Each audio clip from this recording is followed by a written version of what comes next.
motion ndiye anonokwira weekend because weekend vanenge achida kukwira kumanyo then weekend vanonokwira madam boss ndo mashoko ari kubva kuna Tatalicious achiti iye ndo gist rainaro kuti sei madam boss vachiwirirana namhosva ukuwo aencourage Ngoni kuti ainde anoshanda chero kutengesawo airtime. Ataura zvakare nyaya yaMaititi naGilbert pamwe chete nenyaya Butterfly. Welcome back to your channel. Please don't forget to like and subscribe. Weekend ka kwakanakidza tikakanga mwakupai content, but anyway we are here kuti tikupei dzinotapira dzese dzinopisa. So Kamchacha atsiurwa kuti why achidanana naGilbert. Gilbert is 63 years old uye Kamchacha is less than 40. Aona chii pana sekuru ivava?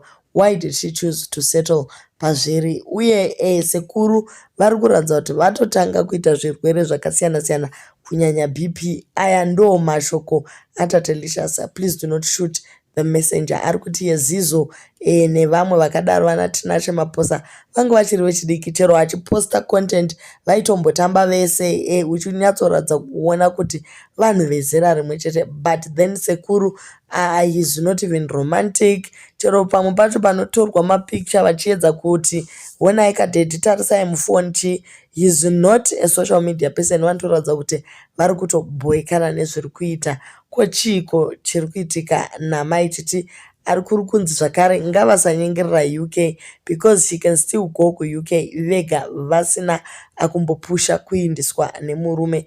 Why vachida murume asina mari ane kampani yejiki nechichichi uye munhu wekuMalawi? So mashoko aTatalicious ari kungoedza kudiscourage Maititi kuti vadane nemurume wavo, but for me I actually see kuti she is very happy and that guy ane stability, ane kamwe kakuvadzora so kaanako, so zvokuti Kate Mother vari very happy naGilbert. Rimwe rese guys rangova drama. Remember Tatalicious anongotaura zvaanenge achida kutaura.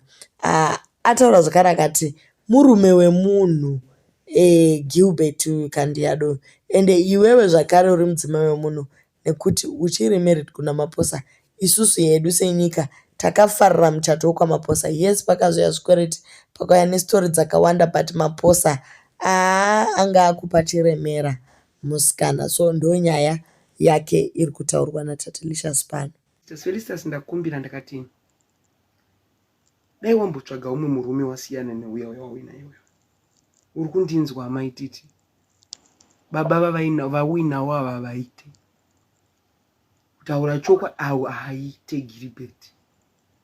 Why ndiri kutaura? Unozoti Feli, we were used kuti every man waunoita unoenda kuma photoshoot. You have not given us a photoshoot this time. Na baba vari kukucontrola. Uri kucontrolwa Feli. We know you as someone anocontrola varume. Vari kukucontrola. Unasina mari kufira company yemajiki nematishu. Kufira company yemajiki nematishu. Dai chinzi company yegold. Feli, you are better than that. Today I want the woman in you to rise up. That man should go.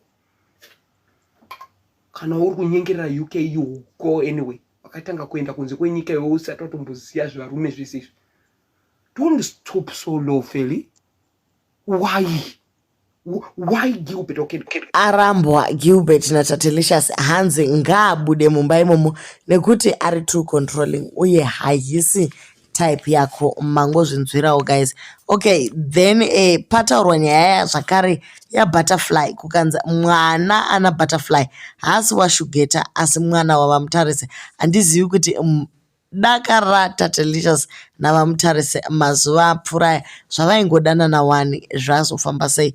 Kuri kunzi musikana Butterfly haagone kugara murelationship nekuti mwana waainaye uyu wechi3 uye anofarira kudanana nevasikana. Tatalicious ari kuti one of her friends ari very close kuhari akatombodanana naButterfly. So hatisi kuziva kuti Shugeta achasetliwa naye here kana kuti yangova nyaya yekuti munhu ari kuda kupedzisa ubura hwake.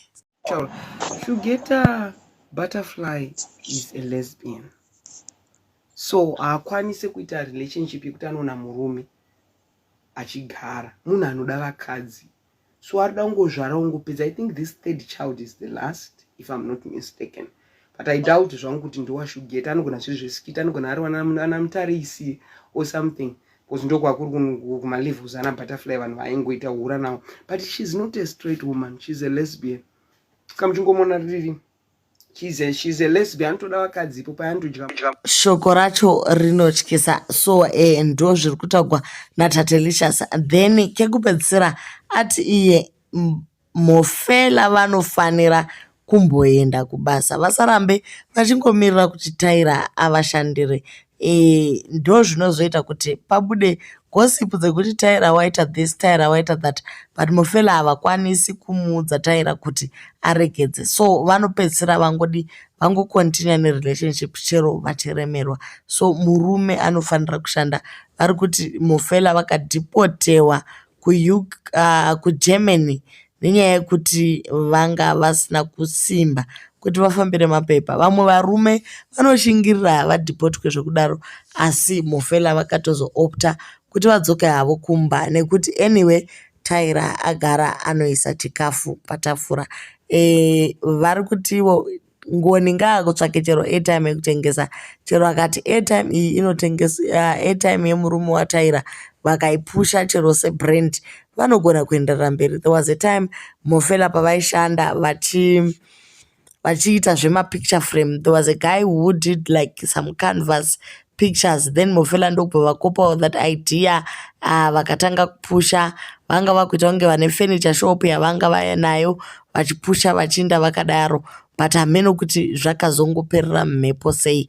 These guys are actually very good at advertising mamwe mabrand, asi when it comes to their own brands, then they fail. So Mofela was supposed to at least ride the wave yekuti mukadzi wavo isocialite hombe, chero ivo isocialitewo nenyaya yekuti vari married kuna Madam Boss, vagonewo kuti vakavhura any business ravainaro vari pushe and to the limit, because they have all the resources nepower yekupusha. So kuri kunzi Ngoni ngaamboendawo kubasa guys, asaramba achingomirira kuti mukadzi atambise magaro pasocial media.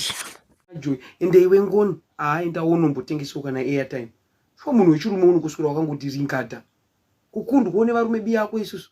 Ndo advice iri kupiwa Ngoni kuti ngaamanye aite something about his life nekuchengeta mhuri. So guys, do leave your comments on what you think kuti zviri kutaurwa naTatelicious kuti maiti tivasiye murume vatsvage umwe. Zvine musoro here guys? Inyaya yacho yakaoma.